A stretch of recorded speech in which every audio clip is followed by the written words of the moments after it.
What's up, guys? HeySteveDave here. I'm coming at you with a new video brought to you by the EA Game Changers program. We're going to be starting a new kind of series in which I am going to play one head-to-head drive and talk you through all of my play calls, exactly why I'm choosing the plays that I'm choosing, why I'm looking at certain routes, and it's going to allow us to keep up with the changing meta of the game. And what I mean by that is the game's constantly changing, speed caps are changing, the way that coaches work are changing. This is going to allow me to keep up with that without putting out a like a play calling video in which something changes and then it's no longer relevant. So I'm going to be able to talk about what's going on in the game right now and why you should be choosing certain plays on certain drives, why I choose those plays, which routes I look to. We'll also have a chance to look at new players as they come out. So we're currently in the Quest for 3 program. I just unlocked the new Jerry Rice today, maxed him out. He's got godly stats. So we're going to test him out at wide receiver 1 and see how he works out. So not only are you going to get a chance to take a look at some head-to-head gameplay, you'll see new players. It'll be an ongoing thing that I can release to you guys on top of my weekly streams. And hopefully it'll provide a little bit more educational content for the people that want to get more competitive on the head-to-head side. So we are going to do each game for each video as a fresh game. I don't want to cherry pick anything. I am not going to cut out any mistakes that I make or anything like that. It's just going to be a random match. If we pull somebody low overall, I'll probably spin until I get somebody a little bit higher overall that we can play. But yeah, I mean, overall, these matches I've already loaded up. I don't want to have anything where I can see like how many points they've scored already or anything like that. We're gonna go in completely fresh. While we're waiting on the spin, I am gonna be using Pro Bowl I guess I take that back. Let's take out Pro Bowl Tomlin because I know there's a lot of controversy with Pro Bowl Tomlin. Let's use Pete Carroll because I feel like Pete Carroll at least is something everyone can get with this new promo. It's a lot easier to max out coaches. So we're going to use Pete Carroll. We're going to use offensive Andy Reid, and that's what we're going to go with for this particular series. So we pulled Ears. I guess it's Ears is the name. He's a 121. Well, let me spin one more. See if we can't get somebody a little bit higher. And if I can't get anybody here in just a second, then I'll jump in and I'll play him.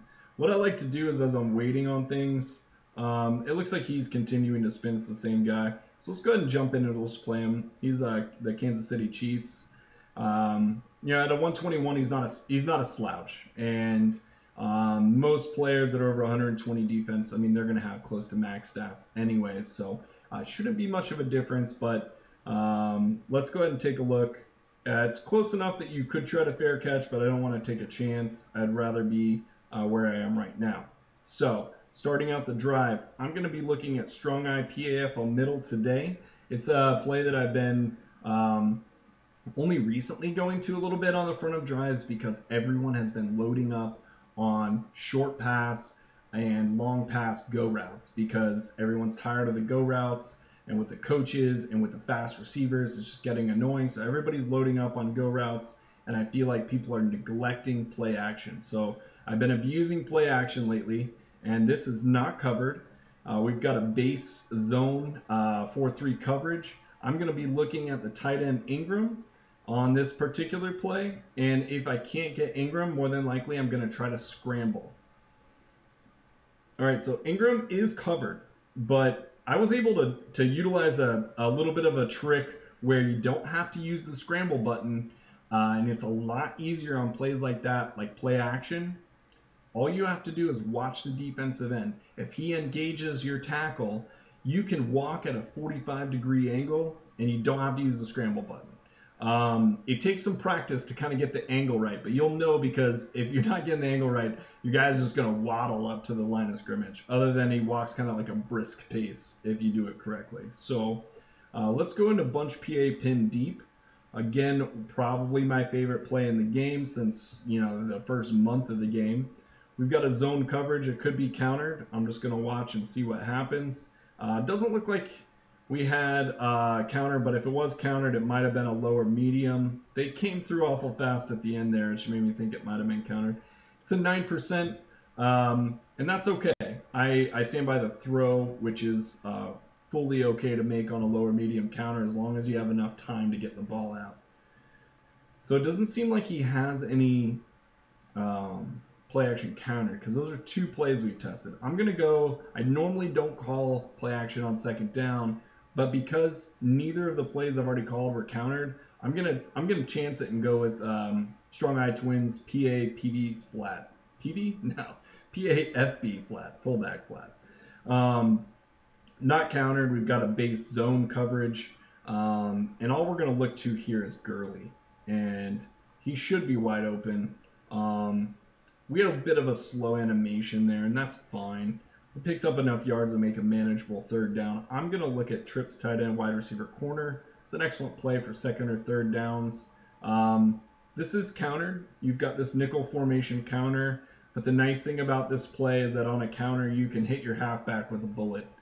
If you get a high snap on a critical counter, you'll get sacked, but overall, it's not necessarily the worst case scenario. So we hit I think like a lower medium counter, and again, we're able to hit the halfback and pick up solid yardage. It was a chance counter, 16%. So that's one of the reasons that play is so good, is because it's options to beat out on counters. So let's look at PA slide here. And again, I flipped this play. I've run it on a couple of my other videos if you want to know all the coverages, but this is a zone coverage.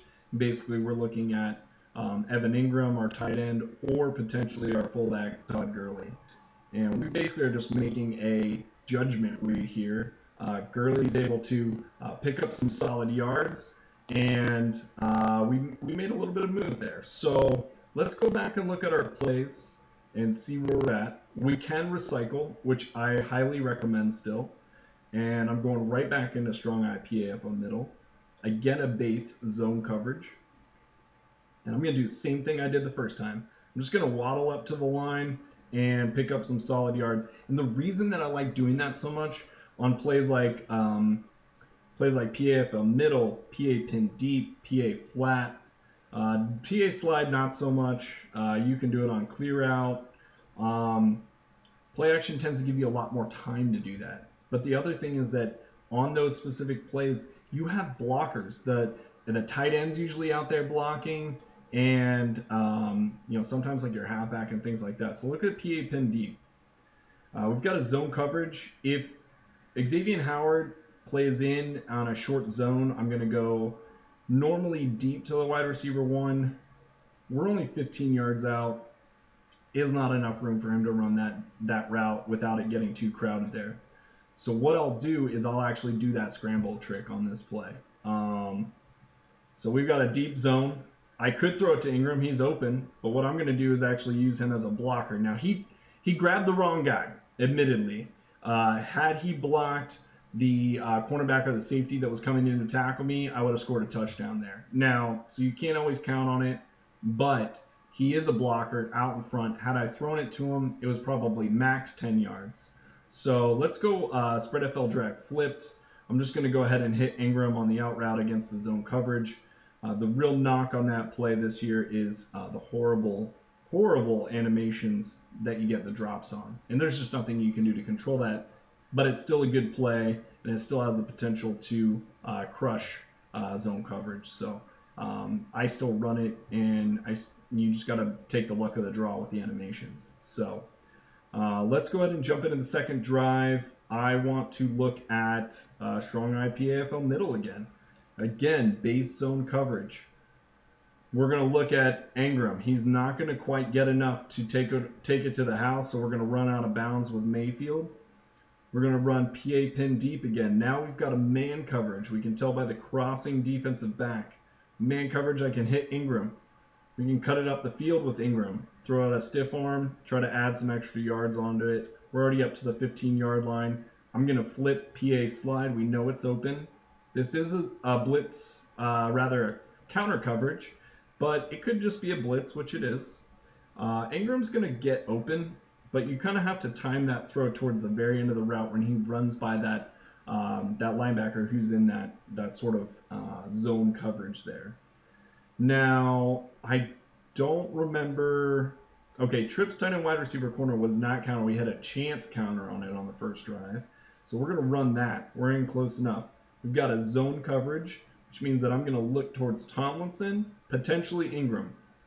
The problem with this play that I think most people run into is as a very high propensity to get sacked because your offensive line doesn't hold their blocks long enough for you to get the out route to the tight end. So you have to be ready to dump it off to the halfback if the defensive ends make a solid inside move.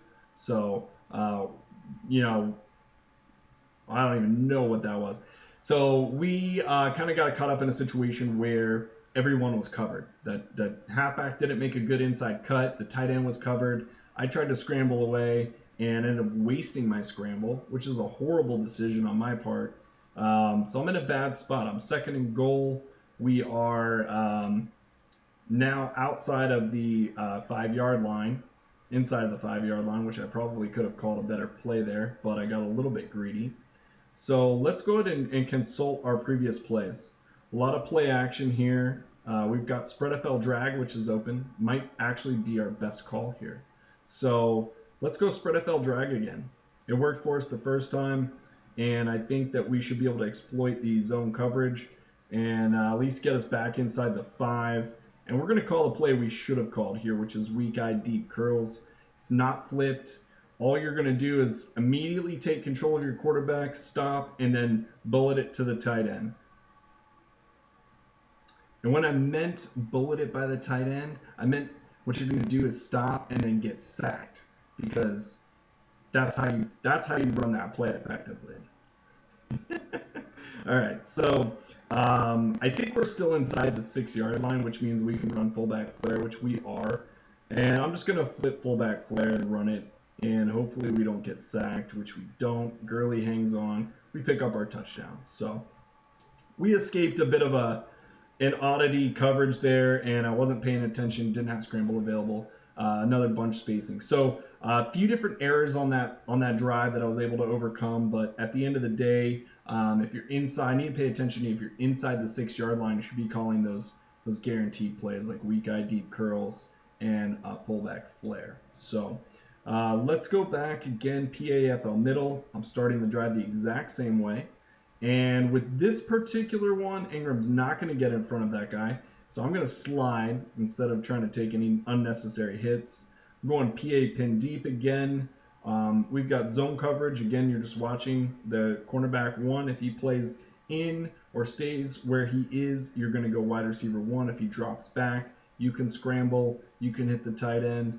You can do whatever you want. So he's playing in. We're going to hit Jerry Rice on the wide receiver 1 route. He picks it up. Solid gain. I'm going right into PA slide flipped. This is not countered. It looks similar to a counter, but it's not countered. And we've got Ingram and Todd Gurley, but we were not able to get the pass off in time. Let's go into trips tight end wide receiver corner. We've got man coverage. You can tell by the way the 2 defensive backs are over the middle here. And basically I'm just looking to see if Ingram can get open on the out route. And it looks like he will be able to. We're going to throw out a stiff arm and pick up a few extra yards. We are in a spot. I'm going to go spread FL drag, flipped, and see if I can't get the first down. And this will actually get us inside the 6-yard line. This time we're not going to make the same mistake. We're going weak eye deep curls. I'm going to drop back immediately, stop, bullet it to the tight end, and that's how it should have been done the first time. So we've got bunch spacing. Again, a solid play option if you've got scramble available. Definitely want neutralizers on your side. That's 3 drives, 3 touchdowns. Hopefully next video we'll be able to take on maybe a higher opponent. I am very open to any challenges that the community wants, any people you want to see me play. I'll try to arrange that for you guys, but hopefully this will allow you to get a little bit more insight into things, and it'll be a little bit of a quicker study than the hour-long live streams that I do. So hope you enjoyed the video. Again, brought to us on part by EA Game Changers. Thanks to them for making this available. And make sure to hit that like and subscribe button, guys. I will see you on the next video.